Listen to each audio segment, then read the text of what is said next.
Doctor గారు, నాకు మా ఆవిడకి మధ్య ఎప్పుడూ ఏదో ఒక విషయంపై గొడవ వస్తూనే ఉంటుంది. అరుచుకుంటూనే ఉంటాము. మాకిద్దరు చిన్న పిల్లలున్నారు. ఎందుకలా అరుచుకుంటారని మమ్మల్ని వాళ్ళు అడుగుతుంటారు. వాళ్ళల్లో మొండితనం బాగా ఉంది. చెప్పిన మాట వినడం లేదు. ఇలా అయితే చాలా కష్టం.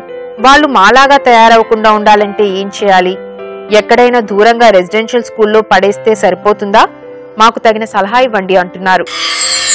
రెసిడెన్షియల్ స్కూల్స్ లో పడేస్తే ఆ పరిష్కారం అవ్వదు. ముందు వాళ్ళిద్దరూ చక్కగా సామరస్యంగా ఉండాలి.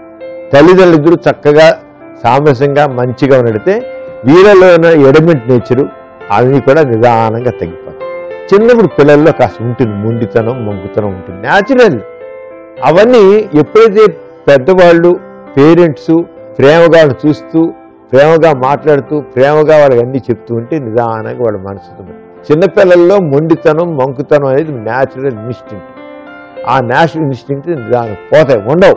చిన్నప్పుడు పిల్లలు చాలా మొండేళ్లాగా ఉన్నవాళ్ళు పెద్ద అయ్యాక ఎంత పొలైట్గా, ఎంత మంచిగా, ఎంత సహకరించే మనుషులాగా, సహకారంగా, ఎంతో ఇదిగా సహకారం అందించే వాళ్ళలాగా ఉంటారు. ఎంతో చక్కగా తయారవుతారు.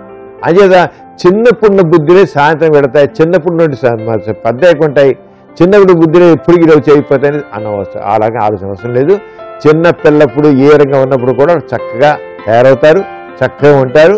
ముందు కాసింది తల్లిదండ్రులు వాళ్ళు మంచిగా ఉంటారు. వాళ్ళు మంచిగా ఉంటే పిల్లలు బాగుంటారు.